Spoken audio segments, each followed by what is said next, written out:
If you felt overwhelmed this season, you weren't alone. Appointments shuffled like cards, comment sections turned into courtrooms, and somewhere between historic and mid, the real question kept circling in your mind: did anything actually change? Or did fashion just change the subject? Here's the truth, clean and clear. Some houses changed the volume, a few changed the language.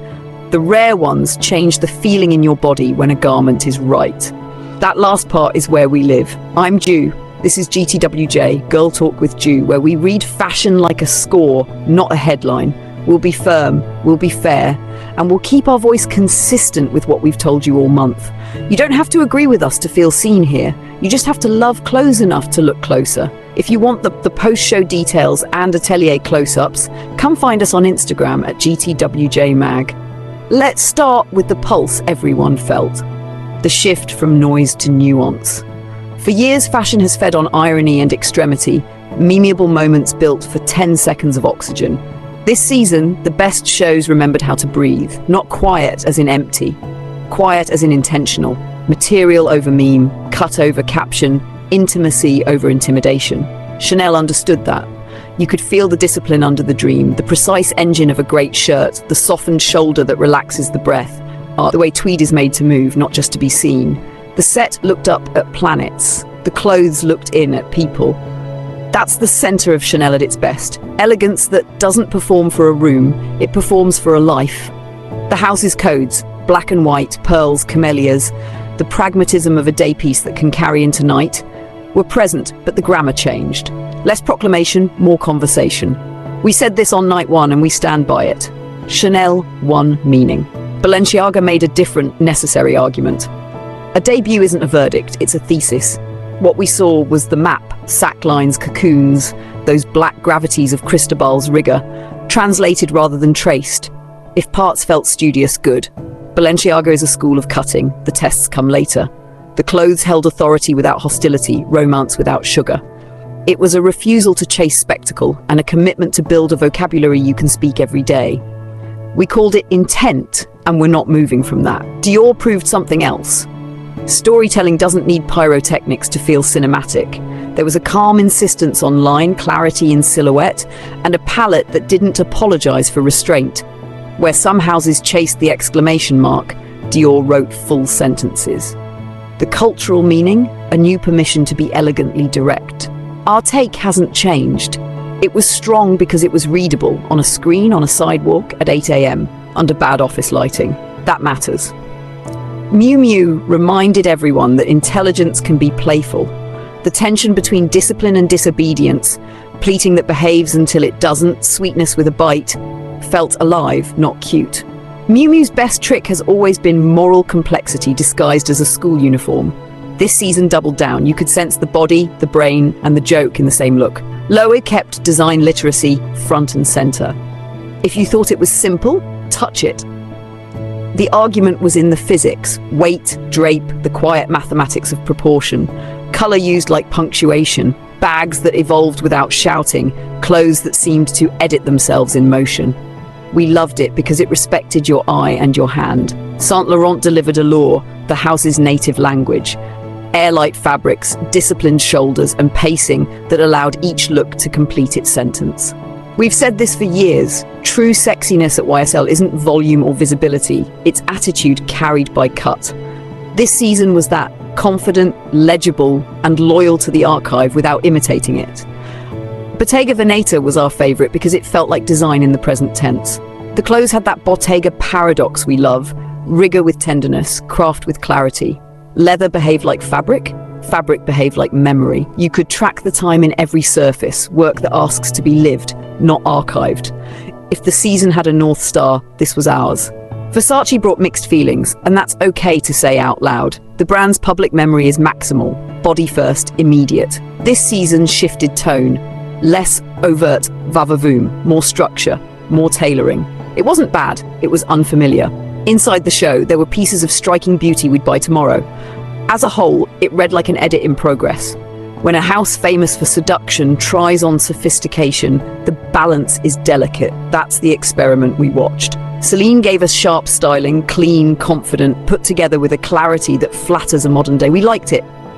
but it overlapped more than we expected with what we've already seen from the house, echoes of Printemps season ideas, nudged, not reinvented.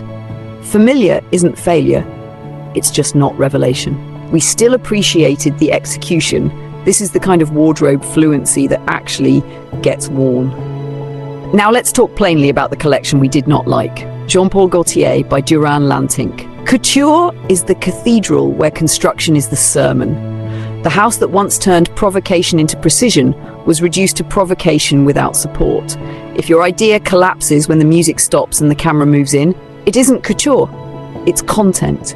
Shock isn't a substitute for technique. Gaultier's legacy is rebellion built on pattern mastery, corsetry as architecture, tailoring that changed how gender looked when it moved. This outing confused chaos with courage and irony with innovation. We're respectful, but we're not neutral. The seams, literal and conceptual, did not hold. Let's zoom out to what you kept asking us. Is fashion stuck in the past? Not if the past is used as a tool rather than a trap. Heritage isn't there to be cosplayed, it's there to be metabolized. A house code should clarify today's body and mood. The question isn't old versus new, it's true versus lazy. True is when a 1958 idea frees a 2026 wearer. Lazy is when a photocopy stands in for a point of view. You also asked about the bigger shift. Fewer logos, more corporate polish, a calmer aesthetic. Is that good? It depends. Quiet clothes can be generous, space for personality, room for life. But quiet can slide into bland, and bland is the enemy of memory. Fashion is art when it makes you feel something. If the net effect is nothing, no thrill in the hand, no shift in posture, no spark in the eye, then it's not serving the wearer or the brand. The sweet spot this season was calm, with consequence, pieces that looked composed and felt alive. Another question you sent us. What happens when a brand changes so much the old customer feels evicted? Honesty. If a house loses the people who actually buy, it loses the oxygen that keeps creativity alive. Internet applause matters, checkout lines matter more. The smartest collections this season didn't chase either or. They designed for the screen and for the skin. They made images that travel and garments that stay. That's how you keep relevance without abandoning the room that pays the bills.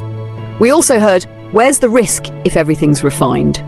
Risk isn't only nudity, volume, or provocation. Risk is taking away, editing a look until there's nowhere to hide, cutting a jacket so it sits on the body like a decision, using a color that could go wrong and making it inevitable. The most radical thing we saw this season was designers trusting touch over trend.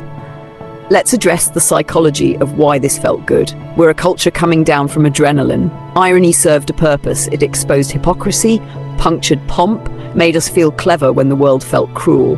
But you can't live forever on a diet of sarcasm.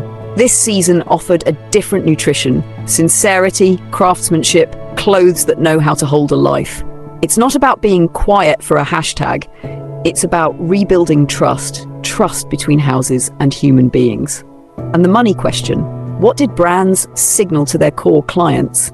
Chanel told them, you can breathe again. We'll give you pieces that perform across hours and years. Balenciaga told them, we'll rebuild the language before we write the novel. Dior told them, elegance can be current without a costume. Miu Miu told them, intelligence is desirable. Loewe told them, your eye and your hand deserve work that rewards them.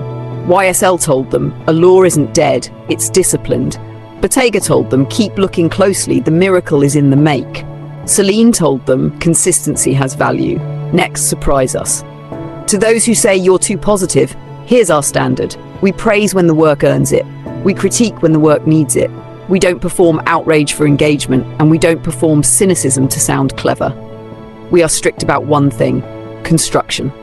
If the cut, finish, and proportion do not support the idea doesn't land, no matter how loud the set, how famous the front row, or how viral the clip. Here is our scoreboard, and we own it. Chanel, one meaning. Balenciaga, one intent. Dior, one clarity. Miu Miu, one wit with backbone. Loewe, one design literacy. YSL, one allure. Bottega won the season. Versace earned a question mark with exclamation point moments. Celine earned our respect, and our request: surprise us next. Jean-Paul Gaultier lost to shock. Couture deserves better than a punchline. If you disagree with any of that, you're welcome here. Bring vocabulary, Bring examples. Bring your hand memory, what you felt when you touched something in a store, how a coat changed your posture, how a skirt altered the way you walked. It's giving is weather. We talk climate. So did anything change? The headlines did. But more importantly, a few hemlines did. A few sleeve heads sat down, a few shoulders learned how to rest. A few houses remembered that the most modern thing you can do is make something exquisitely and then let it speak at room volume. This was the season fashion started earning back our attention. Not with fireworks, with fire. You've been watching GTWJ. If this helped you find words for what you felt or didn't feel, share it with someone who still believes clothes can hold a life. Tell us what moved you, what missed you, what you want more of. We'll keep bringing the receipts, the patterns, and the human truth of why any of it matters. See you at the next show. Bring your eyes. We'll bring the evidence.